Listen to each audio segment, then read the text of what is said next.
Hey friends, Mr. Bryan here, and over here is, Miss Madison. and my pronouns are he and him. What are your pronouns, Miss Madison? Me and her. Awesome. And believe it or not, this is week 8 of drama class. That's right, the Ocho. And last week we finished up actually our series lessons on dialogue. Last week was dialogue part 3. And this week, while reviewing all the other things like ensemble, haha, and tools of an actor, of course, which are, repeat after me, body. Body. Number 2, voice. Oh, Number 3, imagination. imagination. Excellent. This week, because that's what drama is all about, this week we're going to be talking about verse and poetic structure. And we're going to be talking about this over a series of lessons, but this week we'll call it part 1 of verse and poetic structure. And I want to make sure I just hit the bullet points of this. Some plays use verse and poetry to express something, like prose in Shakespeare, to express the character's status, intelligence, and emotions. For example, when Romeo and Juliet speak to each other the first time, they create their own sonnet, which we're going to go into, which is a type of love poem. A sonnet is a type of love poem. And in, let's say, like, meanwhile, comedic characters like Falstaff always speaks in prose because he has a low status. So let me see here. Yeah, I don't want to get too far into it. So let me see how you're feeling today. And you know what? I don't want to just do a tableau. I want to see how you're feeling. So I want to see a dance that shows me how you're feeling today. Don't think about it too much. First thought, best thought. And when I say go, show me that dance that shows me how you're feeling today. Ready, set, go.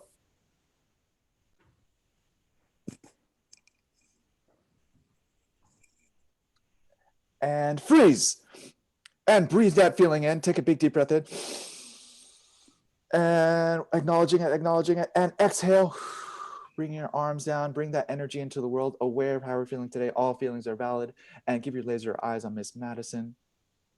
Alrighty, friends, we are going to do our little yoga meditation.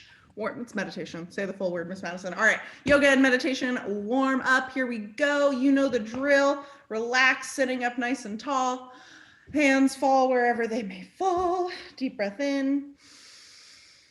Deep breath out. Deep breath in. Deep breath out. One more time, just like that. If you want to, you can close your eyes. All right, here we go. You're gonna let your arms lift up on that first inhale. And let them float back down on the exhale. Dos mas, just like that. Here we go. Inhale. And exhale. Last one. And exhale. Here we go. Just the right arm stretches up. Inhale. And lean it all the way over. Exhale. We'll be working out some shoulder cracklies. And inhale. And exhale back to center. Other side, same thing. Reach up. And over to the right. Those are my directions, so I got too relaxed. All right, working out that shoulder. Deep breath in. Back to center. Very nice. You're going to take your head over to the left and down and back. And one more time, other direction.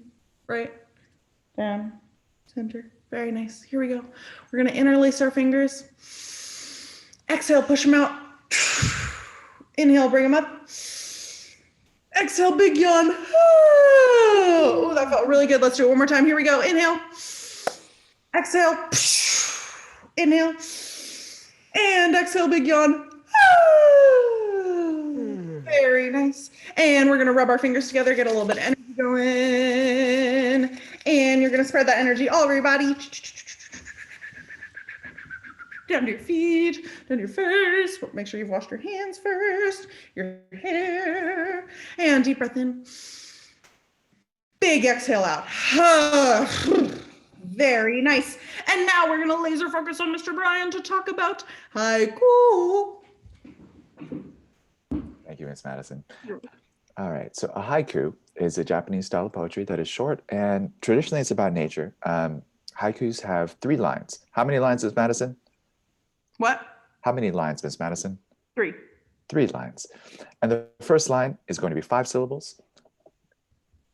And sorry, the first line is going to be 5 syllables. The second is going to be 7 syllables. And the final line, the third line, has 5 syllables. It does not have to rhyme.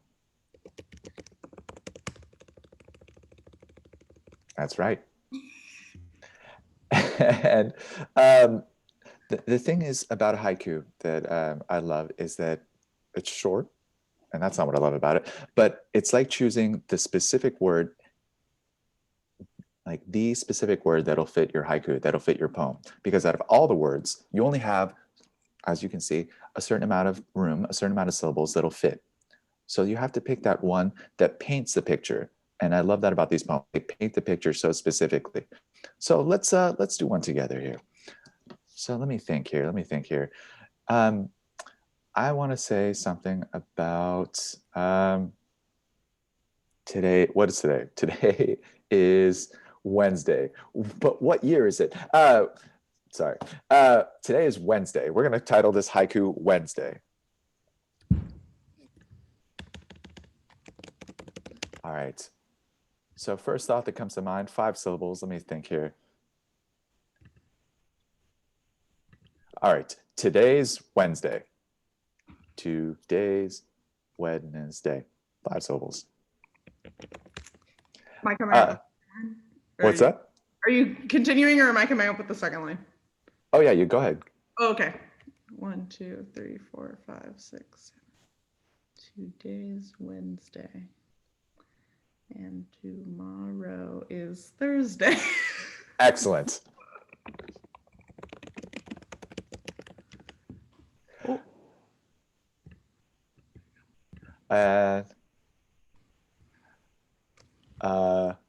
Today, okay, so last line's 5 syllables. Let me see here. Then it then it is Friday. There we go. And that is our haiku entitled Wednesday. Mr. Bryan, let's do another one. I think we can do better. We can do so much better than that. But that was our warm-up. We're going to call that our haiku warm-up. We're warming up. Now my brain's ready. So friends, right. you can give yourselves a warm-up haiku as well. Yeah. All right. Ms. Madison, give me a title to something. Anything at all. First, any thought? Rain. Rain. Rain is the full title. I love it.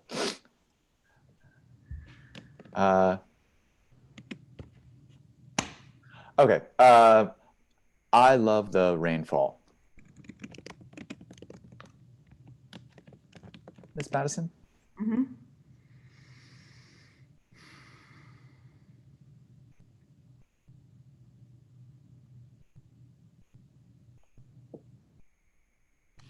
Water makes me feel so clean.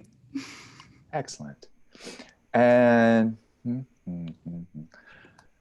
going to finish off with, because it makes me feel so good, rain does. Peace envelops me. Yeah. Nice.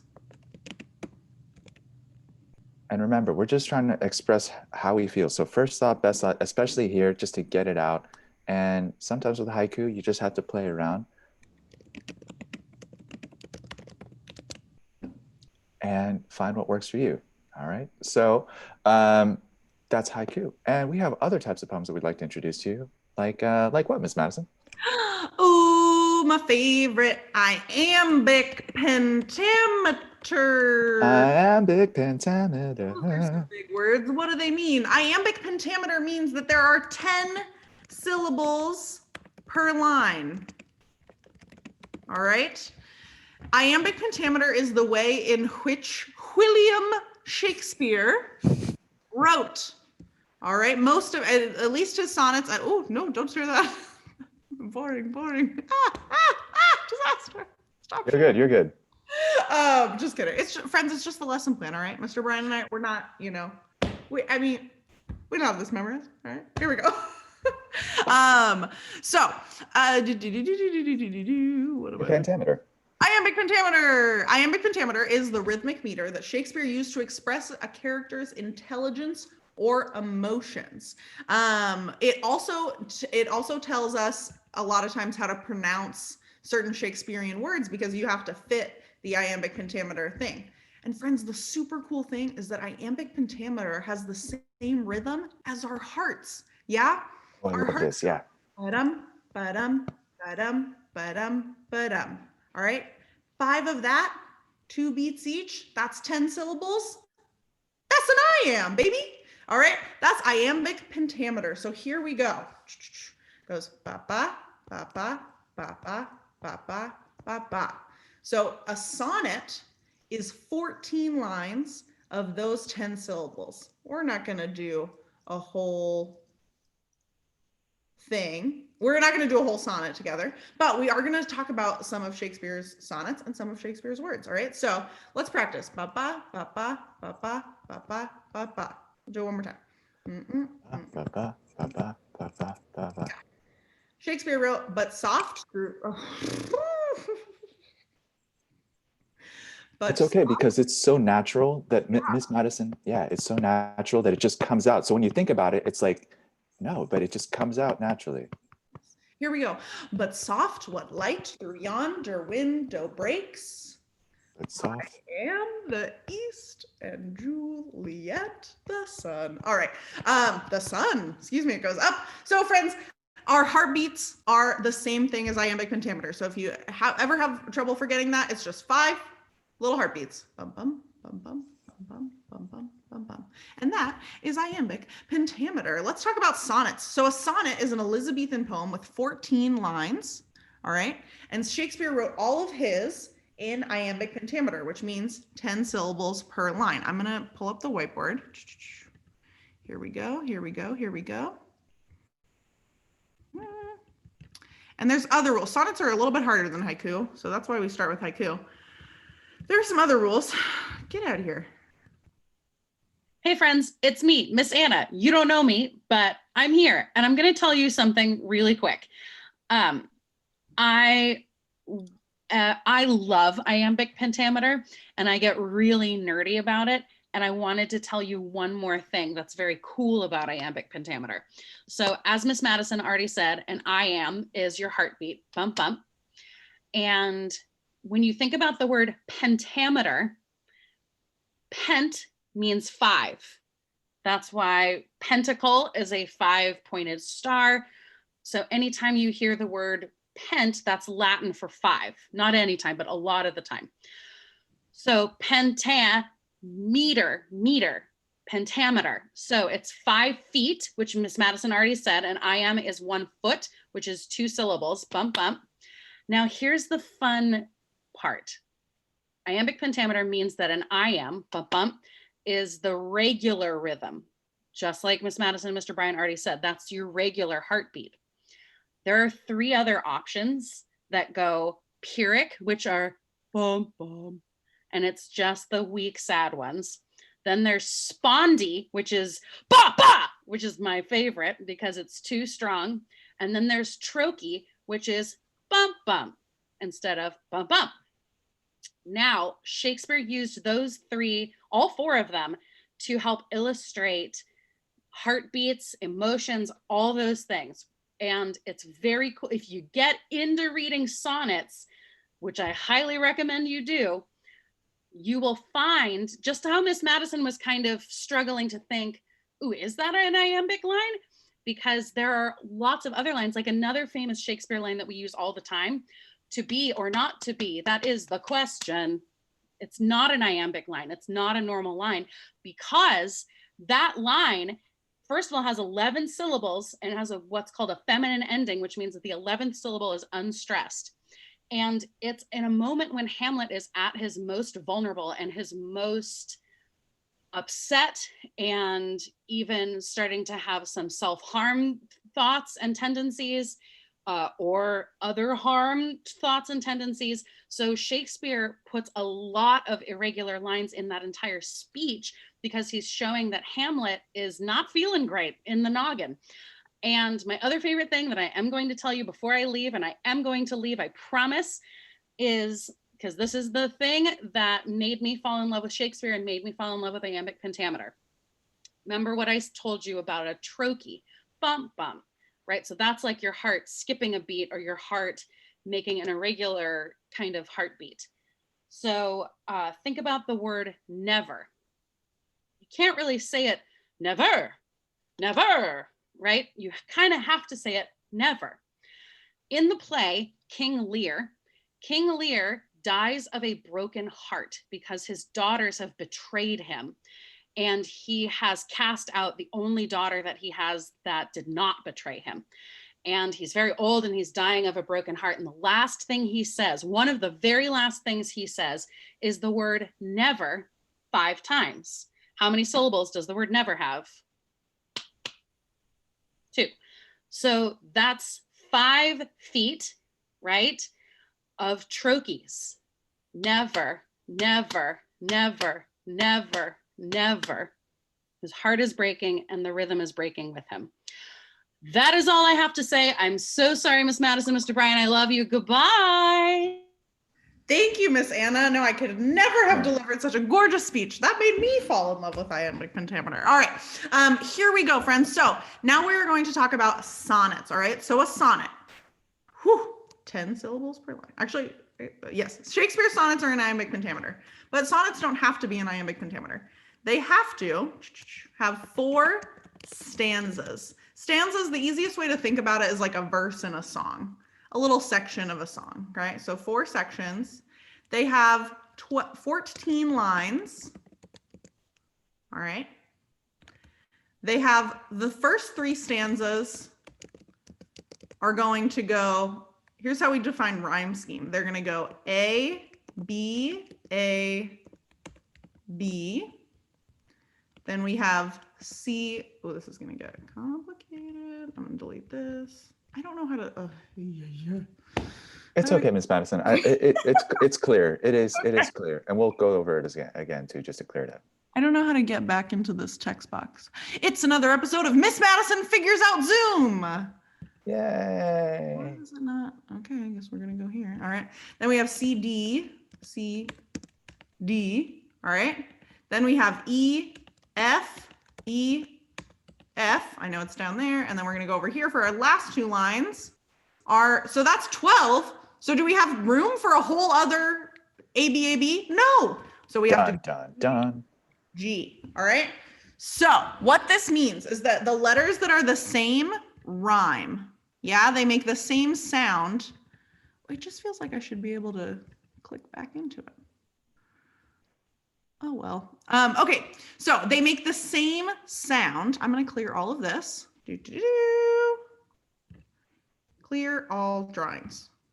All right, so they make the same sound at the end of the line. So if we start, let's just do one. We're going to do one little stanza, and then we're going to do one ABAB, and then we're going to do the GG. So Mr. Bryan, give me the name of a sonnet. I'm going to say Waves. Ooh, okay. Love the water theme today. So our first lines are going to be A, B, A, B. Yeah, okay. All right, so the first line can be anything, right?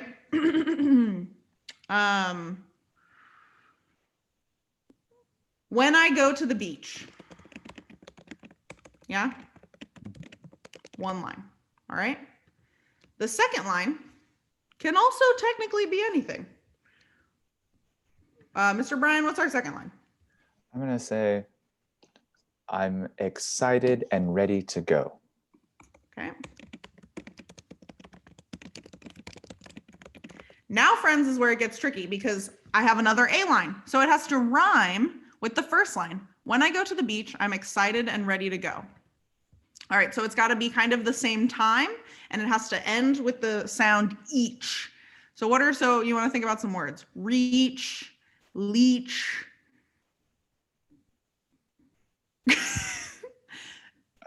Reach is good. Let's go. Yeah. All right, when I go to the beach, excited and ready to go. It is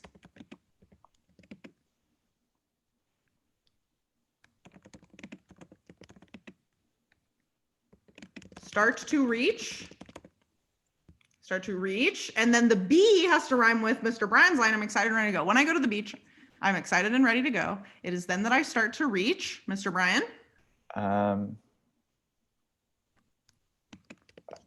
thinking, I promise. Is it start to reach? Oh, and run towards the waters that I know. Ooh, that's Mr. Bryan, that's so nice. All right. Friends, that is a great little stanza. Good us. Good on us. All right. Now, so you would do that 2 more times about the beach. Keep on theme. And then your last 2 lines are going to be GG, which means they only have to rhyme with each other. All right. So let's keep on the beach theme. Mr. Bryan, you can give me the first line and then I'll rhyme it. Okay.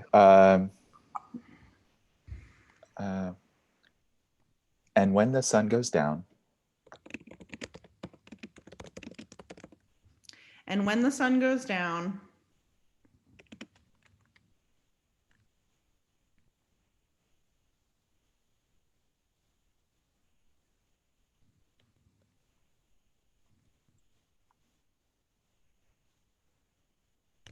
I'm in a Shakespearean. The sadness in me, the sadness inside me, doth drown. Love the connecting thing there. Very nice. Thank you. Shakespeare, some fancy words. All right.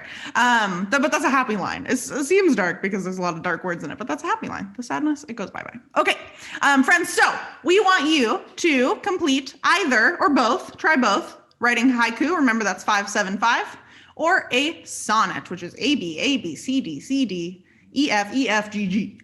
All righty. So, then, friends, I forgot. Now we are going to do some poetry choreography, all right? And this is going to be really quick. What? Oh, I was saying yes. Sorry. All right. So this is going to be really quick. We're going to use the poem Harlem by Langston Hughes. And now choreographing poetry, we're just adding some movement to it to start bringing it to life. Here we go. So what happens to, we want to go line by line and just come up with a movement for each line. What happens to a dream deferred? That makes me think of like something casting away. So everybody, let's go. Arms out. Yeah. So what happens to a dream deferred? Nice. Does it dry up like a raisin in the sun? Mr. Bryan, what can we do for that? I like that idea. Since we're already here, what if we take ourselves and we slowly bring ourselves to a small little ball, scrunch up, shoulders forward, and our faces just small. Oh, I like that. Very nice. Let's practice. Does it dry up like a raisin in the sun or fester like a sore and then run?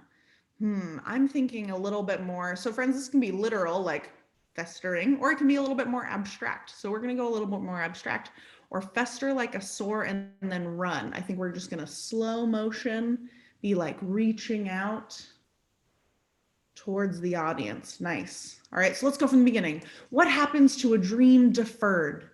Does it dry up like a raisin in the sun, reach out, or fester like a sore and then run?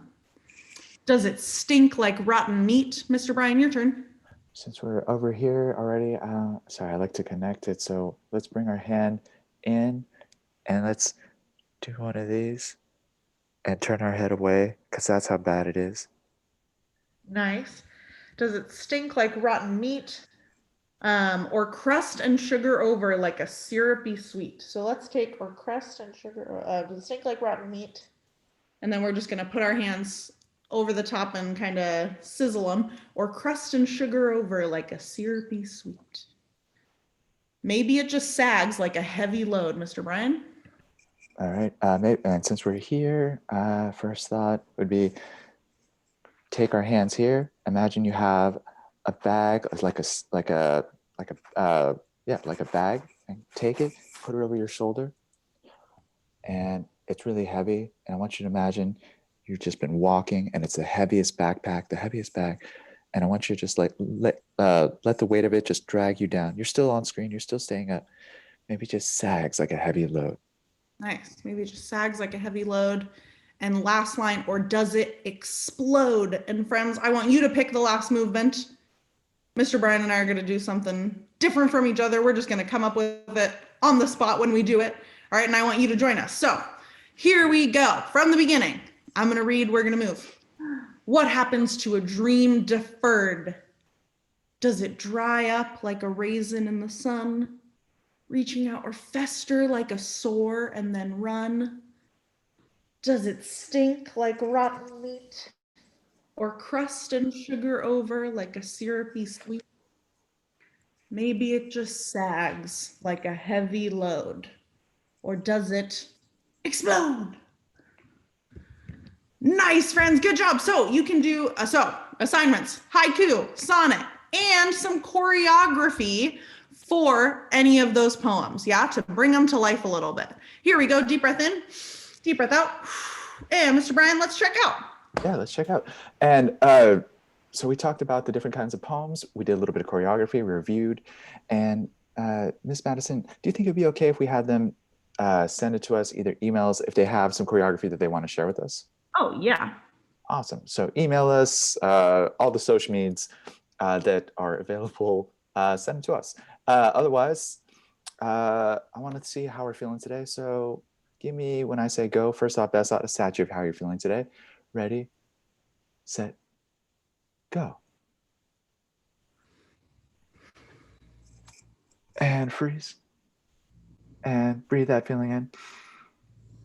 Breathe that feeling out.